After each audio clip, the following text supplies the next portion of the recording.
Coming to you live and electrified from Studio A, high atop the escarpments of Whitetail Peak, the rough roof of the American Hindu Kush. This is Dr. Amp, doing the vamp for liberty, climbing the ramp to justice, and lighting the lamp of freedom.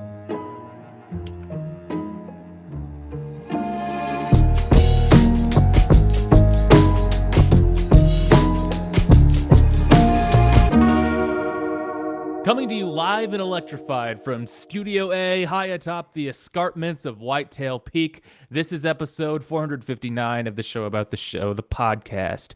My name is Will, aka Dr. Amp, and I'm going to tell you what's on my mind. As always, Atticus is here, who has a hammer. You must see, hear, understand, and act. Act now. Hi, Atticus. Hello.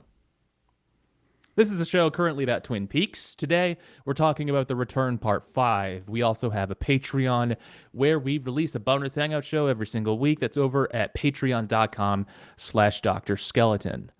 All right, Atticus, got a question for you. How many shovels can I put you down for?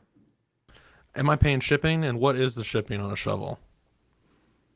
You're going to have to come get it yourself. You're going to have to drive out to the forest, pick it up, but free shipping in that case. I don't know if I need any of the golden shovels to All shovel right, shit. got you down for 25 golden shovels. Great. So Ben's out on assignment this week, so it's just the big dogs running around the yard this time. How's it going, Atticus? Pretty good. This is an interesting one. This episode that we watched? Yeah. Interesting. In what way? How did you find this to be interesting? Is it Dr. Amp, you said? Yes. It was interesting to see that's all it was. That was the entire scam or the entire plan with the shovels. Feels like. Yeah. Hey, at least, something's paying off. Like we sort of see, okay, there is a through line here. Some respects.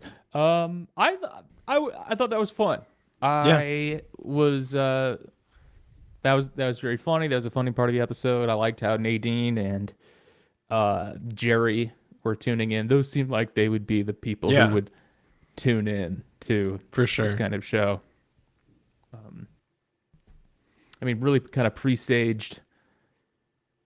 There were YouTubers in 2017. This was kind of like right at like major like conspiracy YouTube really taking off probably. Yeah. So it's too bad he didn't just like stay chill, like just be like Dr. Jacoby, you mean? Yeah. He didn't stay chill. Yeah. He used to be chill, and I guess like a little less like aggressive in energy, maybe, if not in intent. But do you think he's still practicing medicine? I'm guessing not. Yeah, I get license revoked vibes. Yeah, for sure. For sure. I'm glad. Bet. What's up? No, go ahead.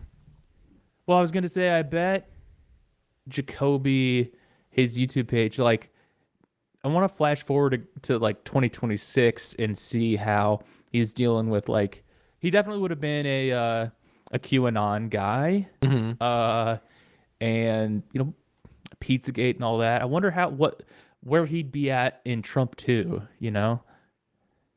What kind of thoughts would Dr. Amp? Would he be over onto Candace? Would he be a Candace streamer? Like. I think he would be a Candace Owens style figure in that, like, he's. I don't think he would get along with anybody in the ecosystem. I think even if he is like aligned with whatever grifting goals they have, but I think that he would be. He's too antisocial even for his own benefit. Like he just can't. He's never been able to play down his freak personality traits enough to to get ahead, even if it like wouldn't be that much. Just don't wear the tie with the naked lady on it. That's all you would need to do here. So I think he would continue to shoot himself in the foot. He does seem like he would fit right in with like the modern conservative movement that like you just all of a sudden you're supposed to know all about someone and then they last for like 3 years and then you never hear from them ever again. Like it does sound like, oh, Dr. Amp. Oh yeah, he was that guy who would wear the glasses and try to sell a shovel instead of like a membership. I don't know what he was doing. He's a very like cat turd guy. Yeah. That's the vibe I'm getting from where he ended up. I mean, you have a better knowledge of these of this ecosystem than I do. That I often chide you for. I don't think that it's good for you to be keeping up with all of these people. But are there any other comps that you can think of? The obvious one to me is, I mean, maybe Alex Jones. Sure. Kinda, yeah. But I got. What would you say his message is? It is vaguely like. What is his? It's kind of Maha. Yeah. He's talking about like how everything's poisoned and it's causing all of these diseases. So I think he would definitely fit in pretty well. I bet he would. You know what? He would be thriving in 2026. I bet he would have a TikTok that would be like Russ Tamblyn has the sort of like charm that would be very like an old guy doing something kind of goofy is like TikTok gold mine right there. You don't think he'd have a cabinet position? He could be. He could just straight up be the Secretary of Health. I watched a couple episodes of that Neighbors show yesterday, and he feels like he should have been on that show. It's not doing a lot for me to. The fabric of our consensus reality has never felt further, further in the distance. Crazy. All right. Anyway. This is a show about Twin Peaks. Like we said, this aired June 4th, 2017. It was directed by David Lynch, and it was written by David Lynch and Mark Frost. And we'll be reading from the fandom page, and everybody loves fandom. We know that they're a bad website, and so if you got a better one, let us know. Gene and Jake sit in the car, the former on the phone with Lorraine, reporting on the situation with Dougie Jones.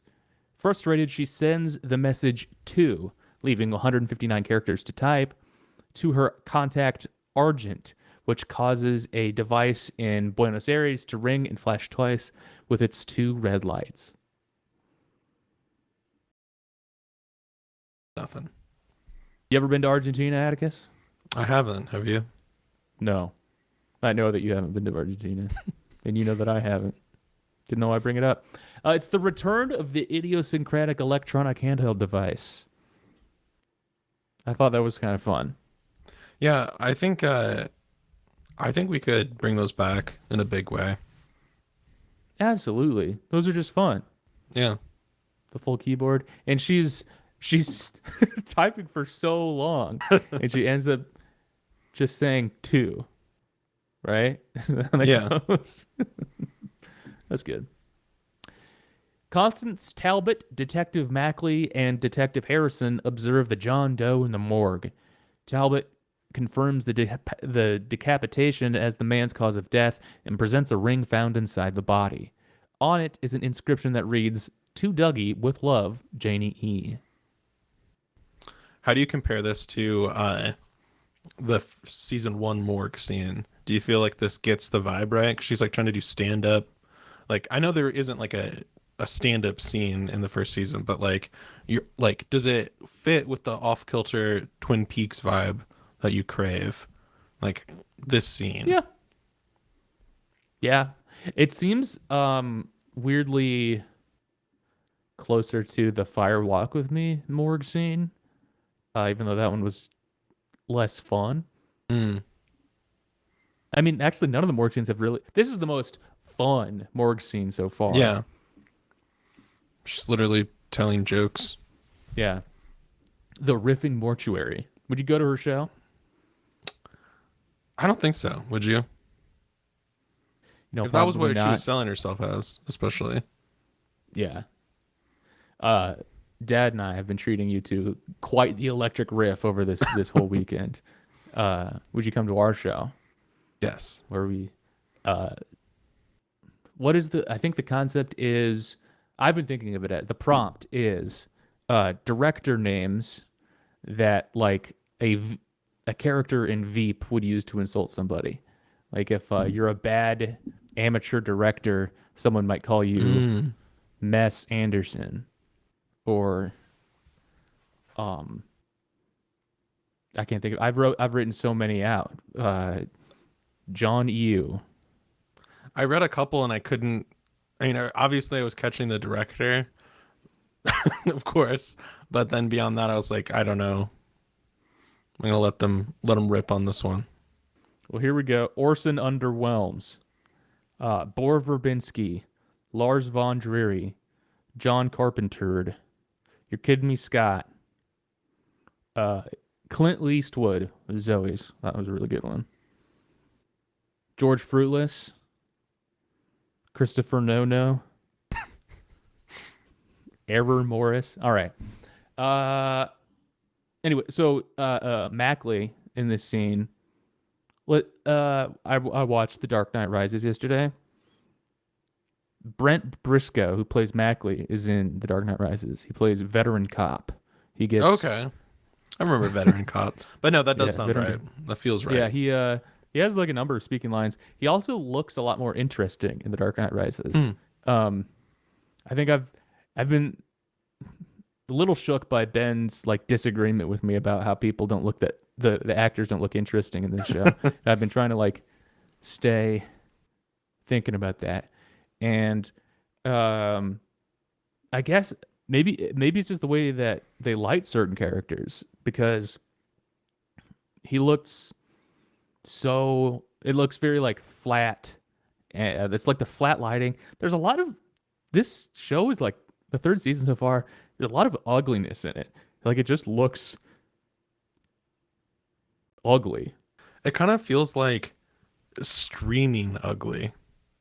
There's something like streaming about it. Does that make any Kinda sense? Cheap looking too. or Yeah. something? Yeah. And that's I don't what know, I kind of man. meant when I said Doctor Who. A little bit like, Ah, sure. I don't Yeah. know.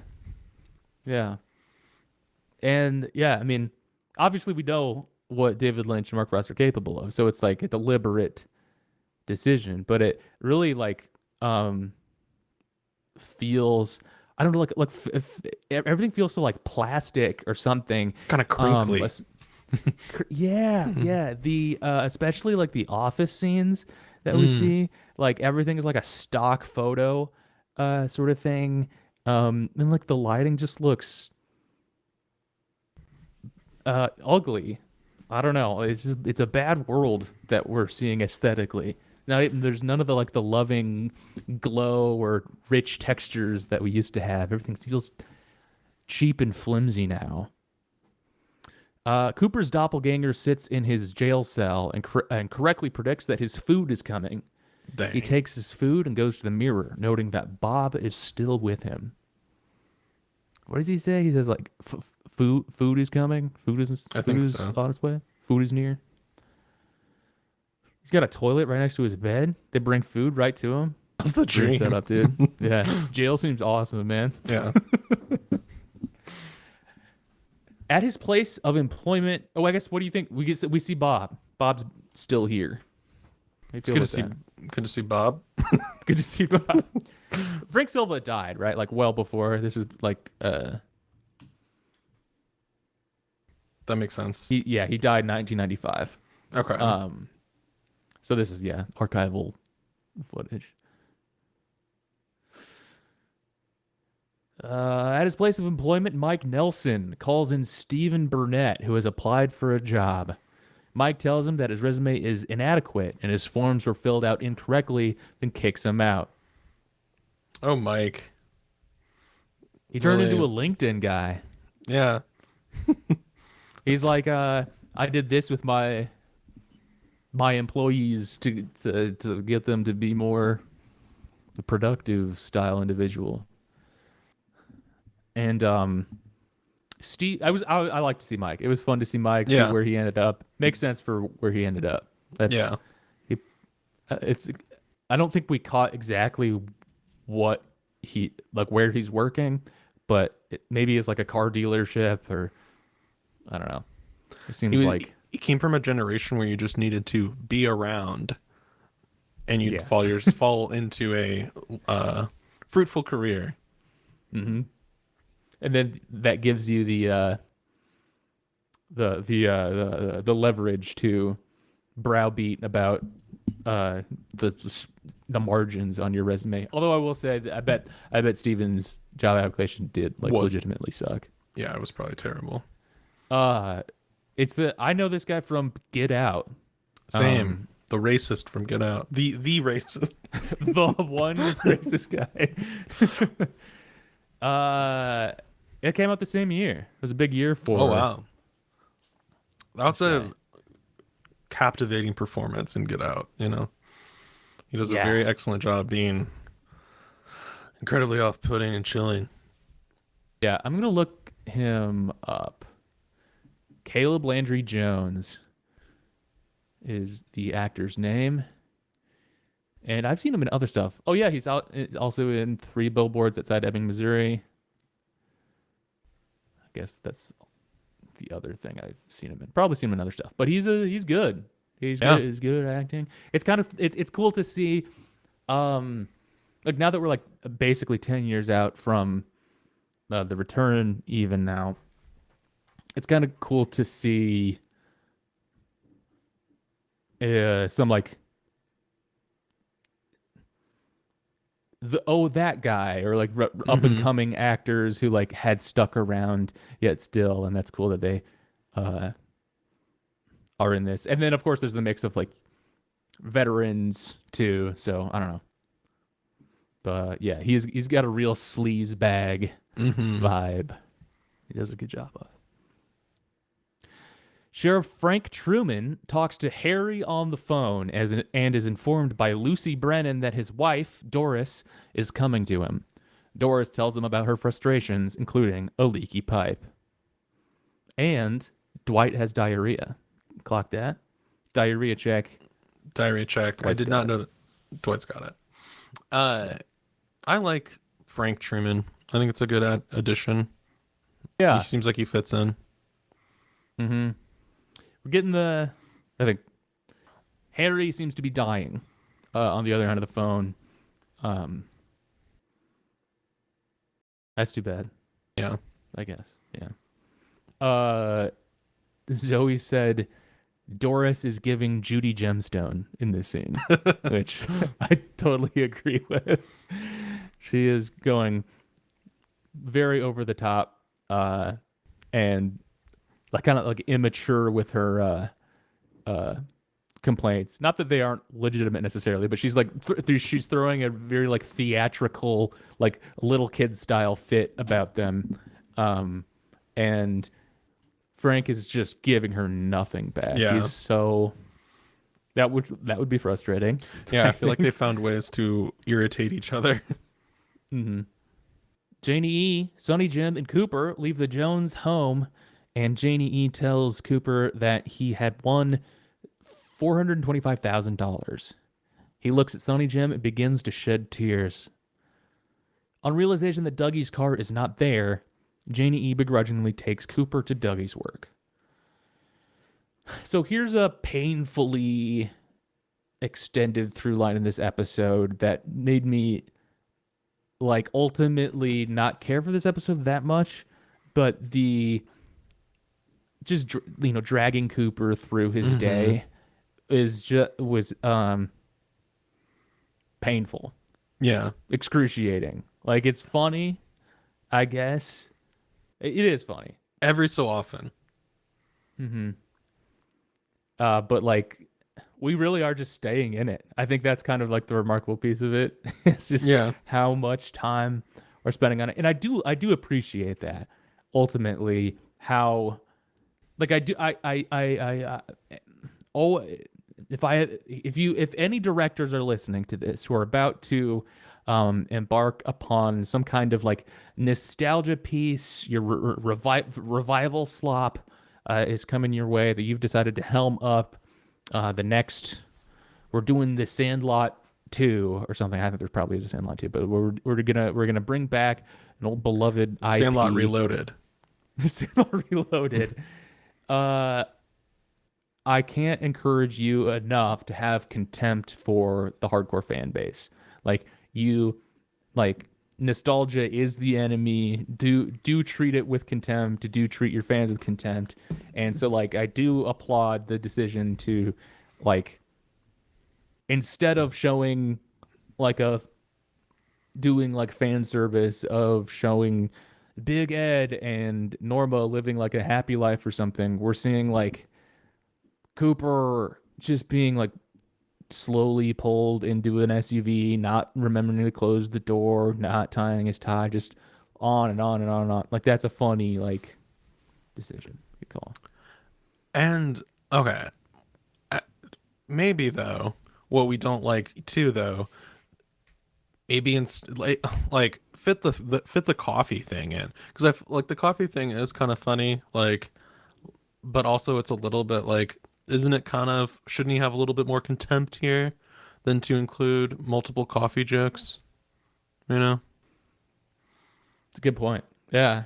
But I think it's crucial here to note that that is definitely Cooper, and I feel like it only works because it's Cooper. So I don't understand still. Why people are calling him Dougie?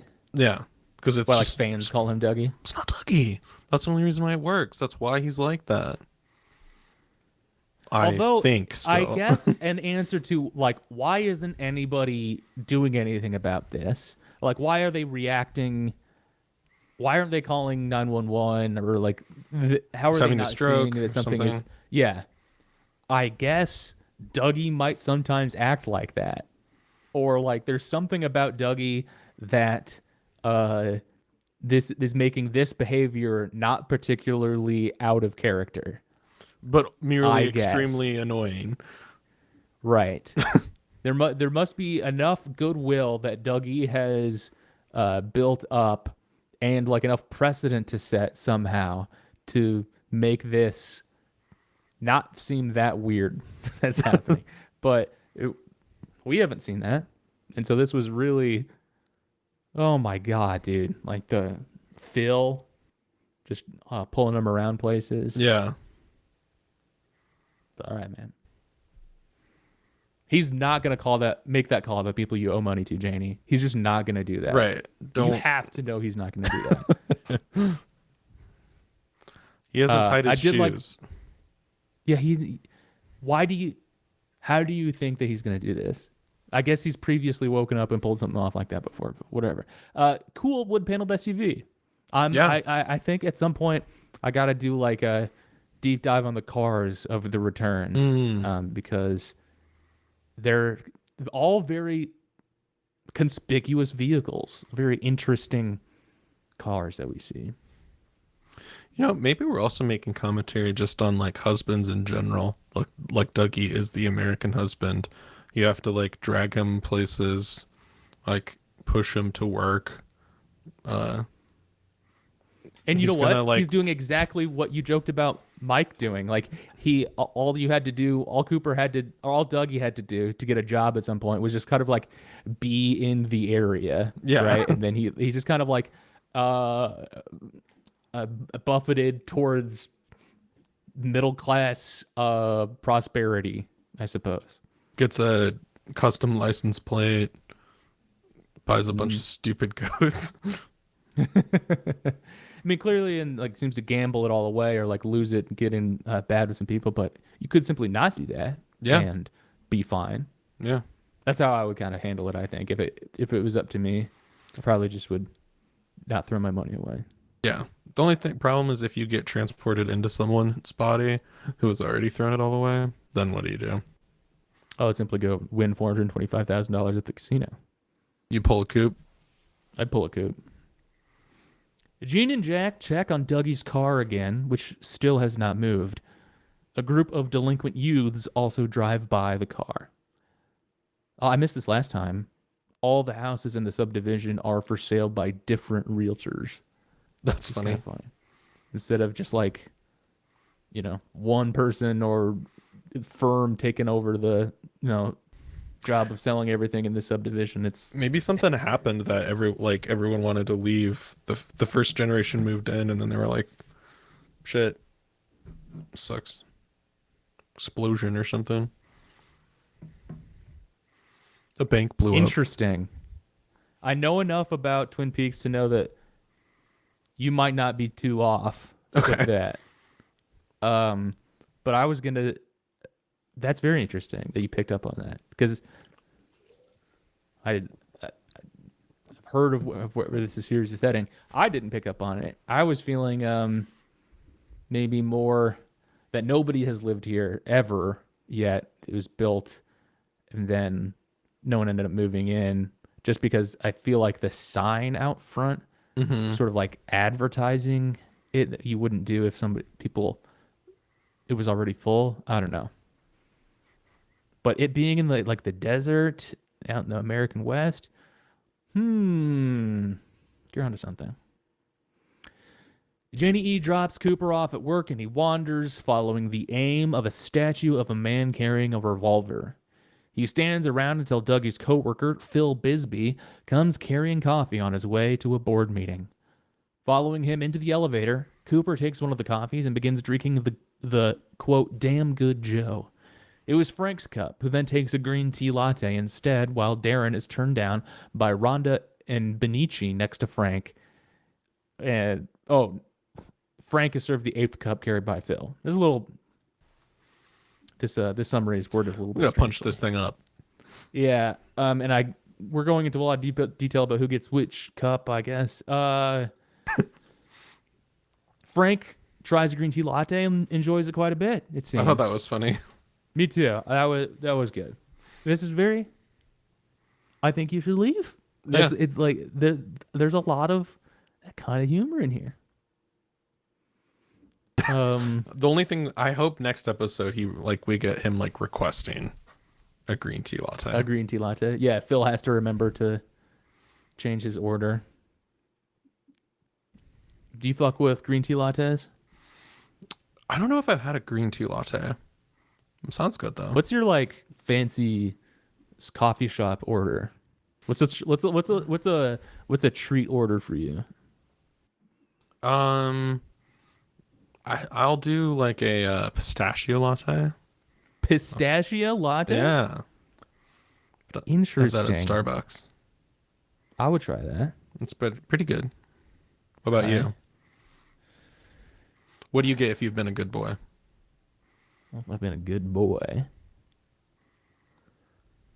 I tend to...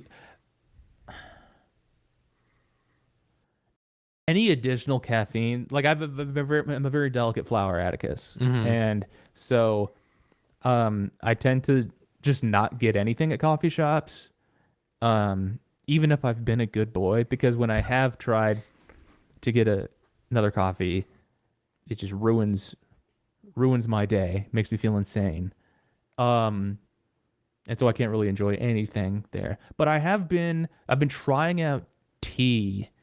But that's not that's not a treat really. It's kind of just we need to kill some time, and I'll spend it dunking a tea bag in here, and then it's always too hot. I don't know. That's a stupid answer. I don't really have a treat ordered. I also have to pee all the time too, and so I feel like having more liquids isn't going to be. It's not for me. Didn't mean to offend you. Well, I feel like I want to try out a pistachio latte, though. I like pistachios. I like pistachio ice cream. Good deal. Hell yeah. Yeah. Gelato. Gelato, yes. We have this like I was gonna ask if forgetting about the background, but if you have like a Trader Joe's near you. And then I remembered you famously do not. Yeah, To the chagrin of everybody in your city. Yeah, we're still licking that wound. Yeah. But Zoe picked up some like cookie butter ice cream from Trader Joe's. It's been pretty good. That'd work. Anthony Sinclair tells Cooper that he has covered for Dougie's absence, and during the meeting, Sinclair presents a report. When saying that there was no arson with Littlefield, Cooper blurts out he's lying, but does not elaborate, causing the boss Bushnell Mullins to have Dougie meet with him after the meeting. Mullins questions his accusation and gives some case files to assess by the next day. Bushnell Mullins, played by Jim Belushi. I didn't recognize him. I just know his name. I don't think I've seen him in anything. They're calling it the most efficient insurance company of all time, having a board meeting about every claim that comes through and organizing these case files like this one by one. Do you recognize Phil? No. He's in Better Call Saul. He's very funny in Better Call Saul. Most of that show, yeah. Who's he in Better Call Saul? He's whenever he wants to make like a commercial or a movie or something, he hires these like film students, and Phil is a film student at the local college. Okay. I guess I have seen an episode where he does that, so I should have recognized him. Nice. You have thoughts about the meeting here, Bushnell Mullins, or what's this guy's name? Sinclair, Anthony Sinclair, Mr. Dyejob. It's continuing to be infuriating that no one is getting this person help. You know? Yeah. Yeah.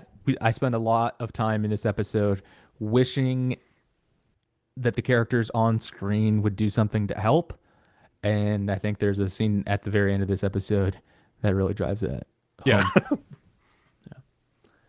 Yeah. Rodney and Bradley Mitchum come to the Silver Mustang Casino and in front of Candy, Mandy, and Sandy, punish Burns for Cooper's win at the casino and replace Burns with Warwick, who they tell to inform them if Cooper ever returns to the casino. They sure do punish him. They sure do. And, if Brett Gelman has to be on screen, I at least appreciate that he's being brutalized in this manner. He's being punished. That would just straight up kill you, I think. Yeah, I think they killed him. I don't think he killed. No, I think he's alive. Oh, is he? Okay. When they drag him out. But, if that happened to me, I think I would die. Yeah. The Candy, Mandy, and Sandy piece of this, I thought was...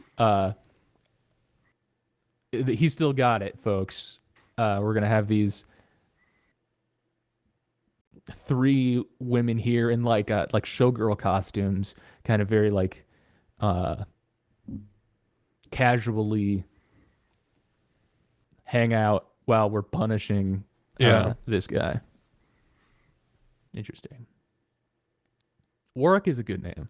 I like that. That is a good name. Yeah. Which have I failed I failed on this. I think you and I talked on a previous episode about this Dalton Dalmatian or whatever this guy's name is, who plays Warwick. Mm-hmm. And then he shows up in the show. And I think that we had already, because he reminds us of oh God. Is his name like Patrick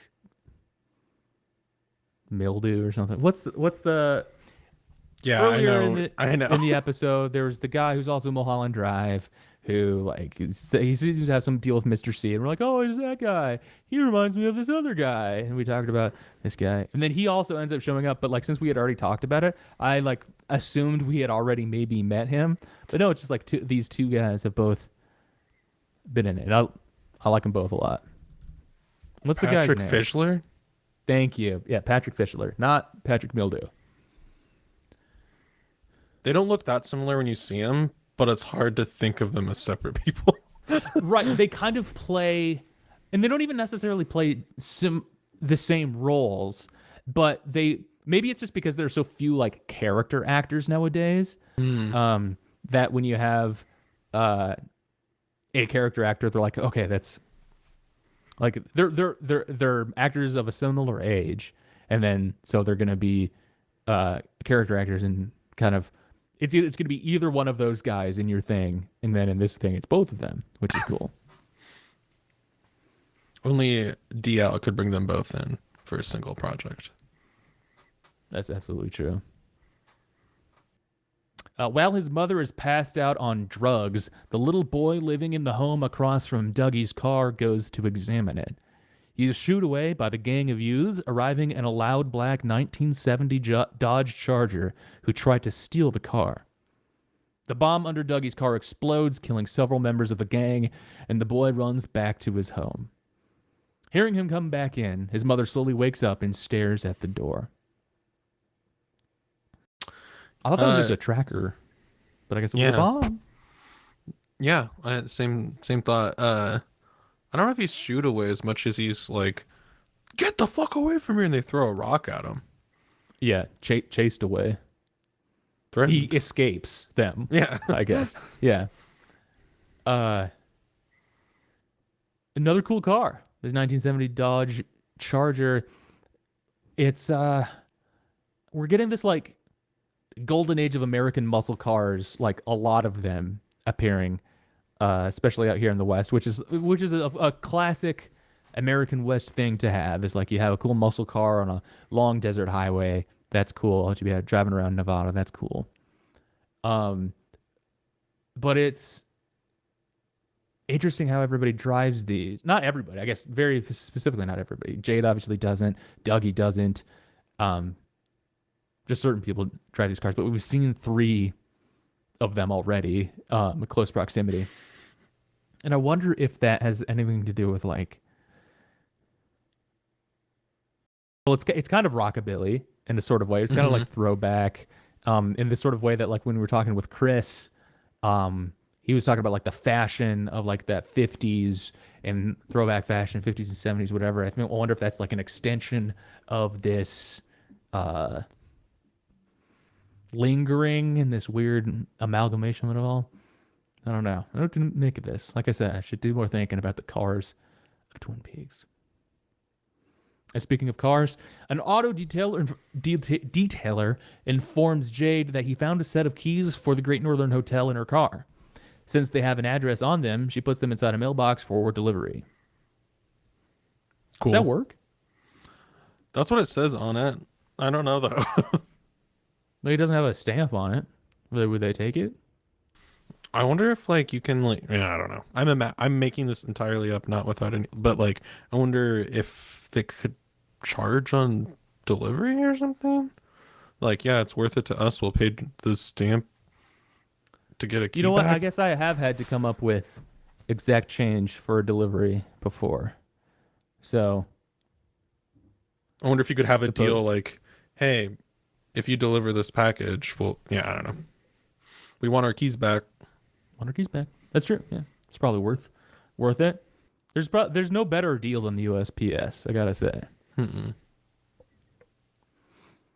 Norma sorts through documents as Heidi is serving, and Becky delivers bread to Toad and gets money from Shelley. Norma goes to Shelley, urging her to help Becky rather than continue to enable her. Becky takes the money to Steven, and they snort a drug. Norma's trying to get involved more than Shelley is. Yeah. She's craning her neck. And Shelley's just kind of seems a bit worn down. I assume Becky is Bobby and Shelley's daughter? Makes Do you sense. think? Okay. Amanda Seyfried. Love to see her. Yeah, that was a surprise. Yeah. She was probably the biggest pop of the episode as far as like, oh, there's that person from 10 years ago. And I think she was already famous by then. I mean, she was a very known quantity by that point, but she's cool. And it's fun to see Peggy Lipton and Imagine Amick again too. Take cocaine seems to be, I guess I assume this is cocaine. They're snorting it in a way. And, you know, cocaine exists in the Twin Peaks universe quite. But Yeah. they say take cocaine. I feel like that wouldn't be the word I would really do cocaine or snort cocaine. Yeah. It is very tragic to see if that is Shelley's daughter, just like another bullshit relationship with a guy that's just going to bleed you for money and not get a job. It's going to turn in horrible job applications and then like, we don't have any money, but I'm going to take you out for dinner and flatter you. Ruin your life. And he could sell that car. Seems really he's got like yet another like golden age American muscle car. It's like a Firebird or something. For borrowing money from his girlfriend's mom. Right. The shitbag.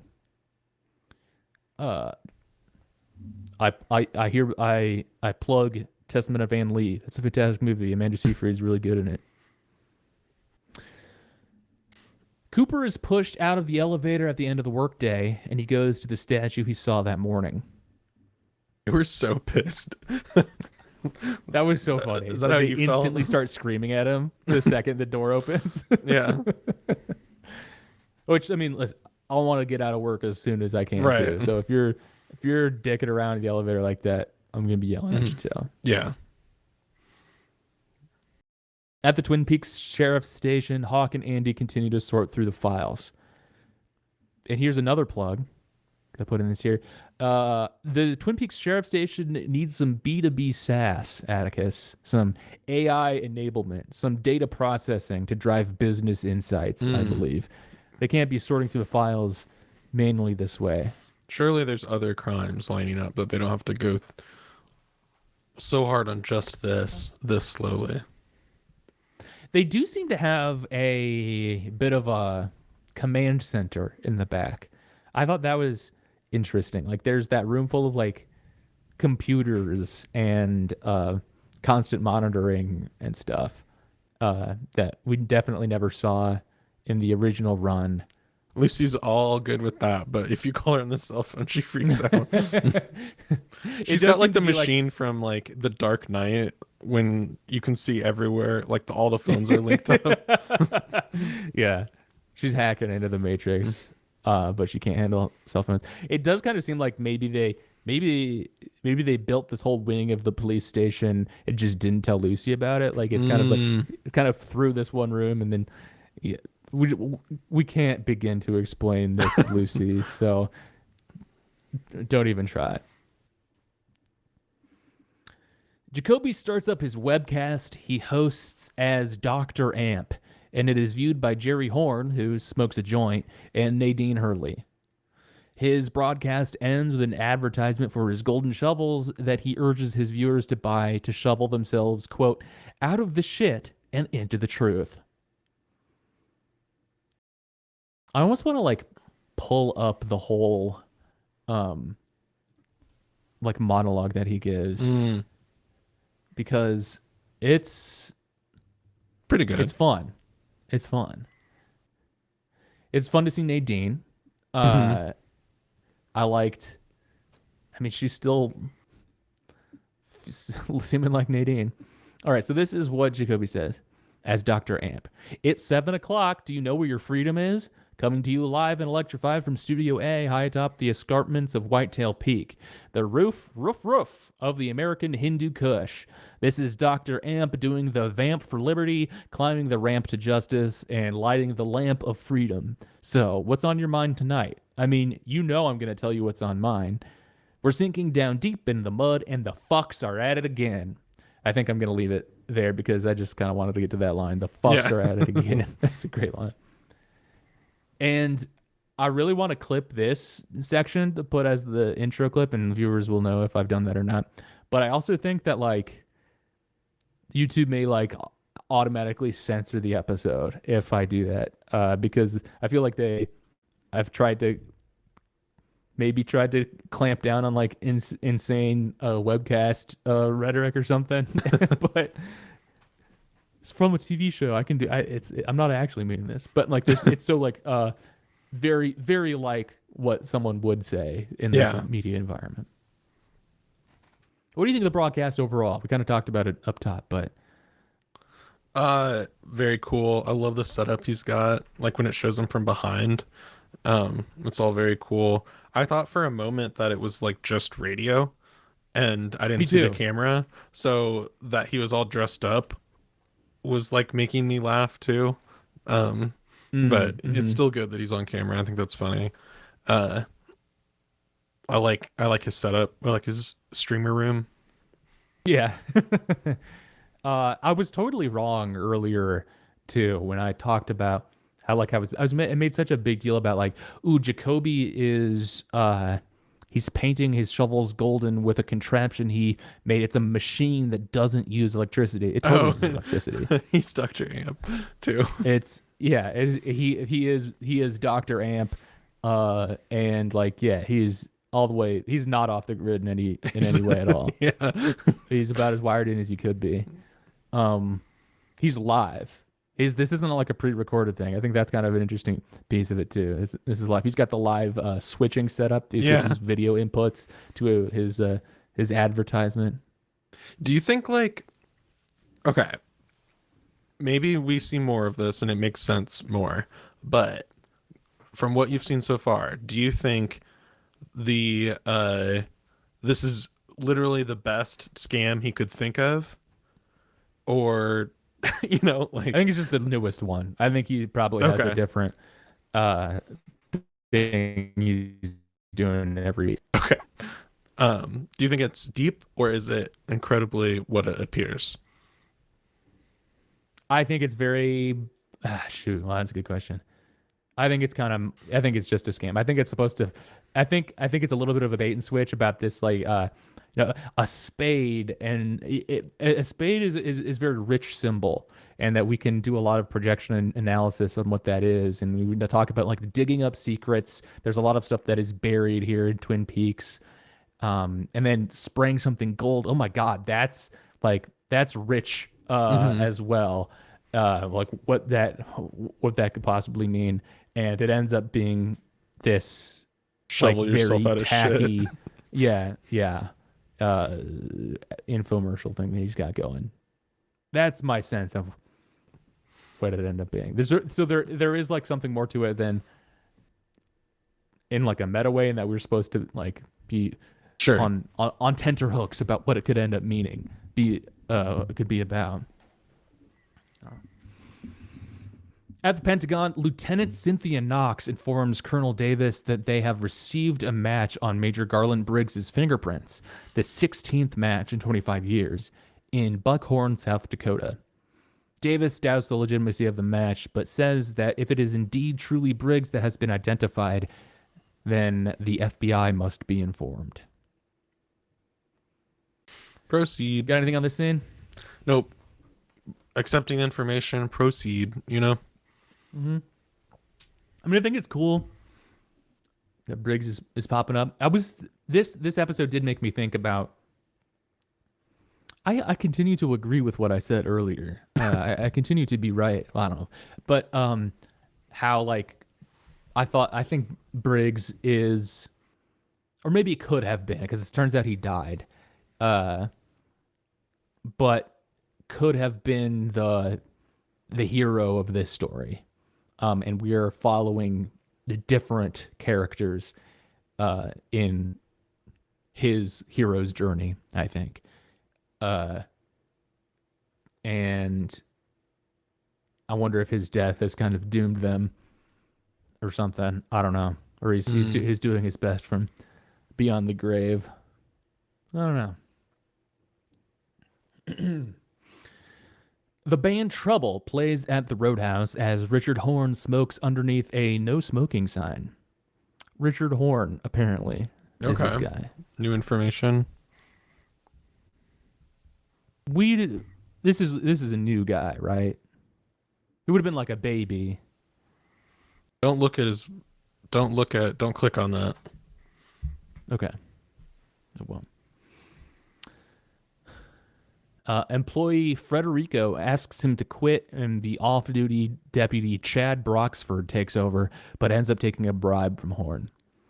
Charlotte, from the next table over with Elizabeth, asks him for a light, but he grabs her and threatens to rape her. Okay, so Chad Broxford is a dirty cop. Knew I didn't like that guy. I do really like the band, although Yeah. the music was really, really cool. They had some really cool guitars too. I think it's a band that just exists like for Twin Peaks. Mm. And David Lynch's son plays the guitar in there. Rough scene though, obviously. Yeah, this is the scene that I was obviously talking about, wishing the characters on screen who would do something about the obviously wrong situation that's right in front of them. Like I wanted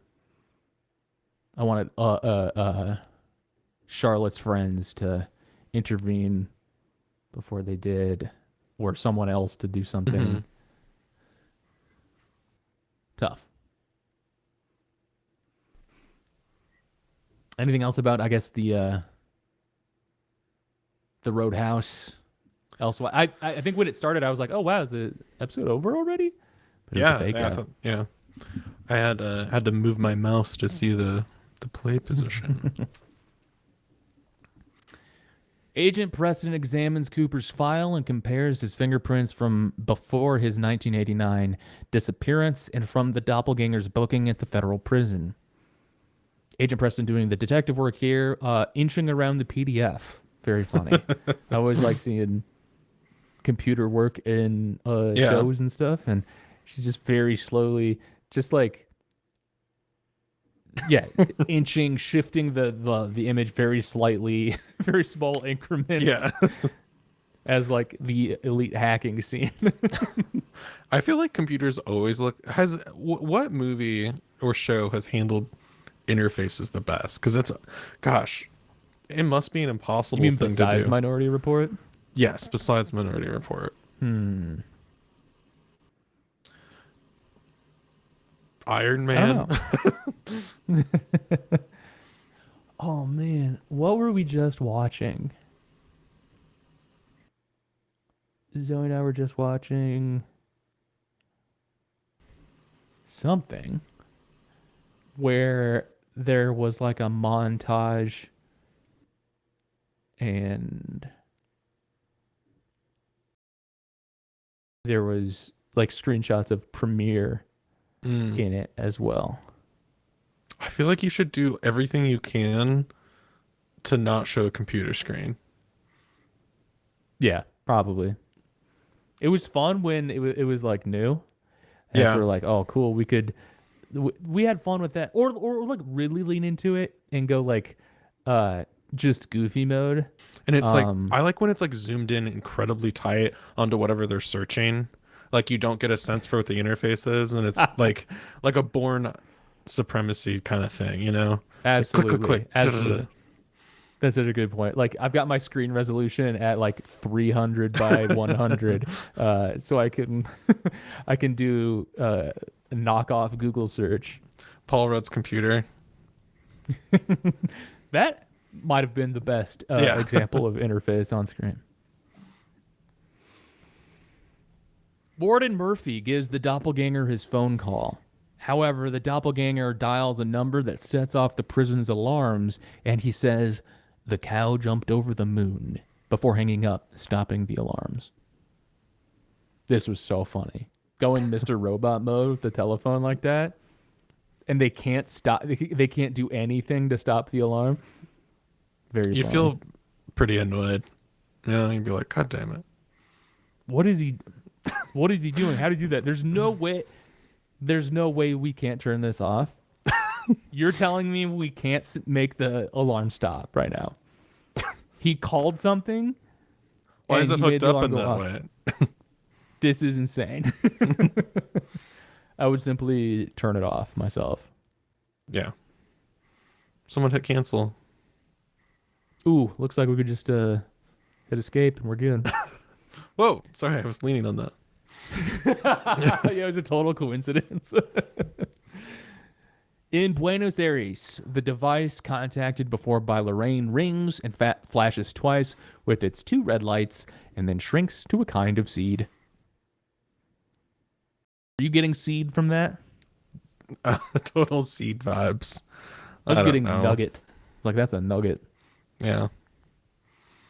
I don't know. Yeah. I guess we see the gross light bulb that's outside. Mm-hmm. We see that twice in the episode to like set this up. That's in here in Argentina. And it reminds me of the traffic lights that we would get back in the original run. But the traffic lights were kind of used as this interstitial between scenes, as this break. And it's not like we see a traffic light and then cut to an intersection or something. It's not an establishing shot for something. It's just to kind of break things up and be a tonal thing. But this light is an establishing shot for this location. I guess maybe it isn't, but I think it is.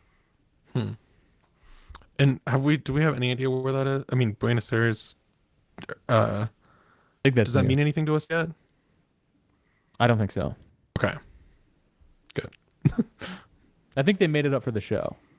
This place called Argentina. Okay. Cooper continues to observe the statue. I think he's just And standing I saw there. on IMDb trivia or something, somebody from set has this story about David Lynch saying "Hi, Dad" to it, and so they think that maybe it was about it's supposed to be a statue of his dad. I don't know about that. But I don't know what to make of it.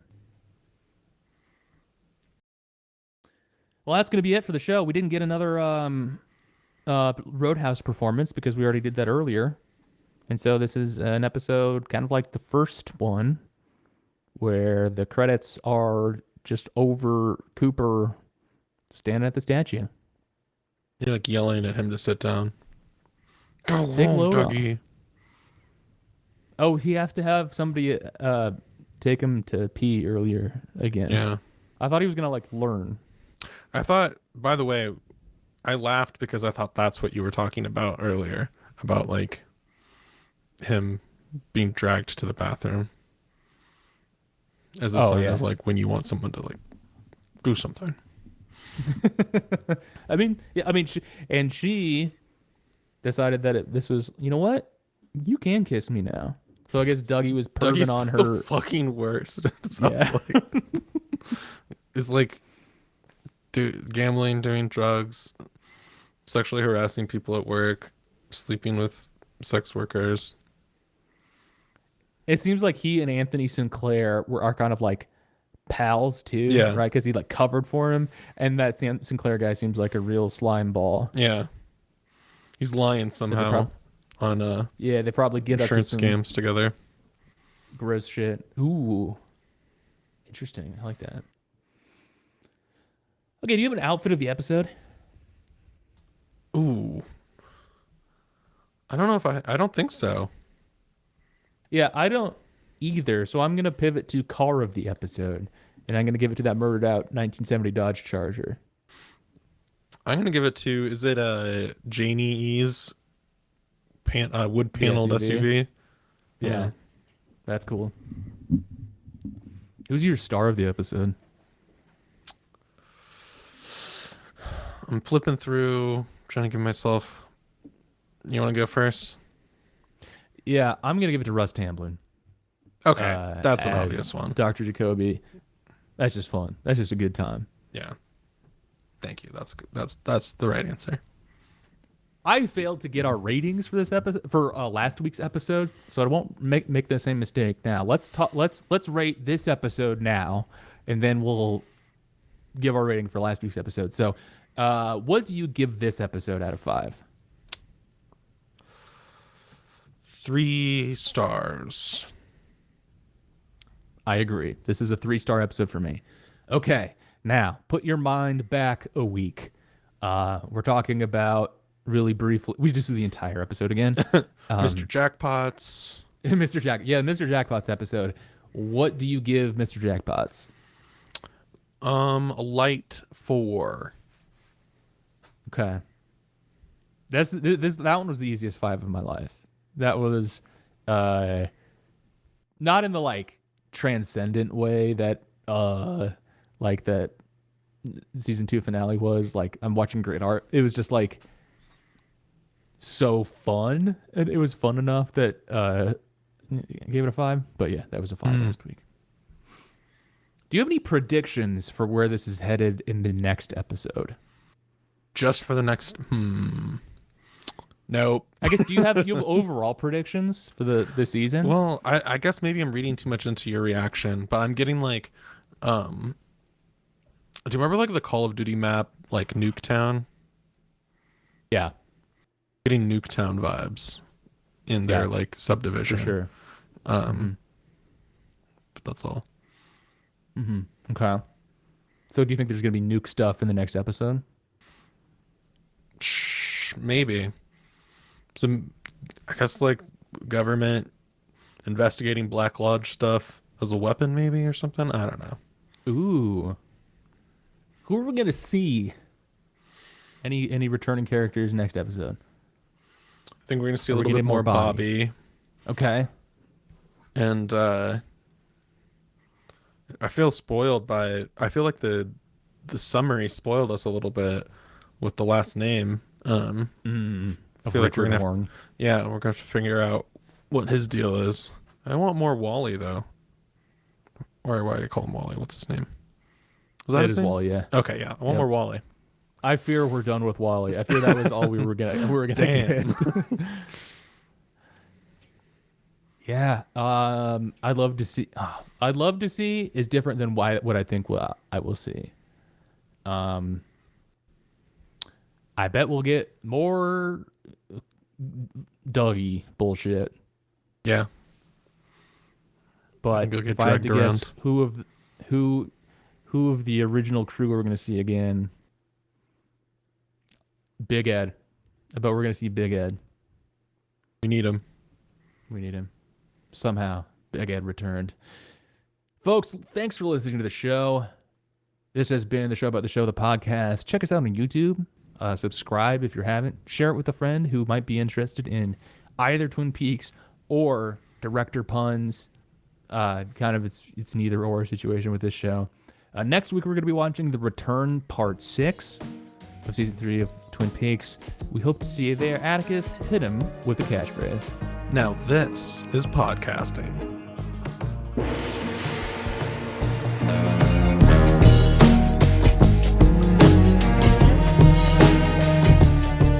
This is a brand new Extra Good podcast. Learn more at brandnewextragood.com.